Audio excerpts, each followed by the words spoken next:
So there are other bladder-sparing protocols out there. It's not just all these wonderful new drugs we have available to us. There's a lot of discussion about radiation, and typically we have not, or chemoradiation. Typically we've not recommended that for high-grade T1 disease. Do you send anyone with high-grade T1 to radiation? Well, in our GGU 14, I think it was, just read out, and I was a little perplexed by that. I'm still trying to dissect it. You know, a third of those patients were deceased at 3 years, and I don't think a third of my patients with T1 disease are deceased at 3 years. So, and the trial took a really long time to accrue. I have some questions about like how reflective that population is of the real world, but I do think the PARC trial could shed some light on this. It's being run through, I said NRGGU 14, that is the PARC trial. I meant to say RTOGO 926. I misspoke, sorry. So RTOGO 926 I had questions about, but I think the PARC trial could, I think could elucidate just the value of radiation, and that's just not only in BCG unresponsive, but naive and exposed as well.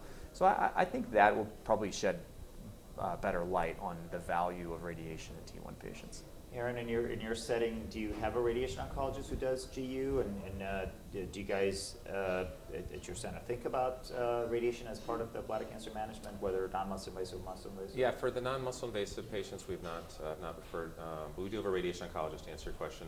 So it's mainly prostate, but we definitely treat T2 patients in combination with our oncology colleagues. Do chemoradiation, and I think those patients have in large part done quite well. But for the high-grade T1, high-risk patients, we've not gone to that extent yet. So when you guys clarify for me if that is the right approach, then we can certainly do that, because I think the patients tolerated bladder radiation very well. Yeah. In general. So I think if the data at some point shows that that's what we should be doing, I think it's certainly a good option. I think we're always concerned about the long-term data and what happens with the intact bladder, where it's constantly at risk of developing new tumors. But to their argument, the radiation oncologists will say, well, some of those can be treated with intravesical therapy, and look, you have all these great drugs now, and certainly we can manage those. Okay, let's shift gears a little bit in the last few minutes and talk about biomarkers. We talked a little bit about the AI models of predicting response, but are you using anything? Urinary markers or any serum markers to help you decide what to do in patients in any of these settings? Yeah, that's a good question. I think there's a lot of promise for urinary biomarkers. Obviously, that's where the tumor is, and it's going to shed there. There's some new data with UroAmp that looks very promising in a variety of settings. One thing that we can order clinically for patients with muscle-invasive disease is circulating tumor DNA testing with a test like Signatera. And sometimes I'll utilize that actually for a patient with high-risk T1 disease, where I'm worried about metastatic disease that I'm missing. So I think that's one test that we can use. We're also doing some research on molecular subtyping of the tumor. Obviously, that has a little bit more data in the muscle-invasive setting, where we know that basal tumors do more poorly than luminal tumors. A new type of stratification is going to be needed for non-muscle invasive bladder cancer, since most of them are luminal tumors. So that's something that we're working on as well. Yeah. Mark, do you use any biomarker, ctDNA? We use UroAmp in the setting of the clinical trials. Yeah. And I'm really, I agree with Vig. The Vesta biomarker, really the paper that you published with Roger and Sam just a couple days ago showed that biomarker present patients had exceptional responses to gemdosi. So I actually met with them this AUA, and I'm going to start to gear up to use that as well.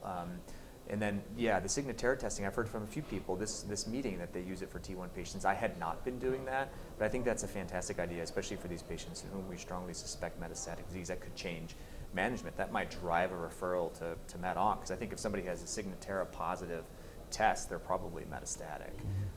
So yeah, I think those tests are great. I think, for surveillance, I've been using CX bladder, for those patients. That's not really what you're asking, but I think it is a biomarker that has a role in this space. We have a randomized crossover trial that should be reading out next year, where we alternated CX bladder and cystoscopy in patients who were on surveillance for intermediate and high-risk non-muscle invasive bladder cancer. So I'm excited to see what that shows, hopefully in about a year. Those are the main biomarkers we're using.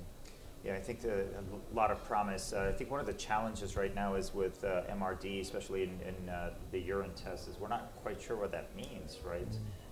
The UTDNA studies that are coming in, we're certainly stratifying and dichotomizing patients into the higher risk of recurrence and lower risk, but they're not 100% or 0%, right? There's a lot of patients, and it may cause some anxiety as well, where you have MRD, but you have no idea, you can't find it with white light, blue light, and you're not quite sure what to do. So I think there's a lot of further studies that need to be developed in this space.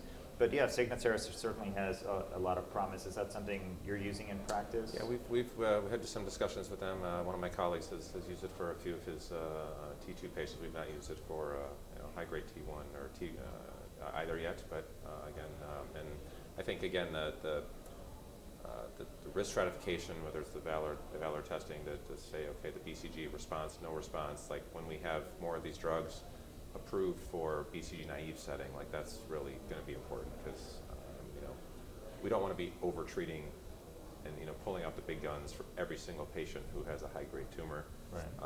Because that's not doing the patients a great service, not doing the system from a cash outlay perspective any great service. So I mean, markers like that, and I know there's going to be more. There's more kind of coming out on the horizon, whether it's AI based or tissue based, urine based. But the more information we can get to help risk stratify and determine intensification or not, maybe more importantly, it's always easy to intensify. Say, hey, we got these great, these new trials. Let's use, hit you with everything. But sometimes restraint is the more challenging part. That's true.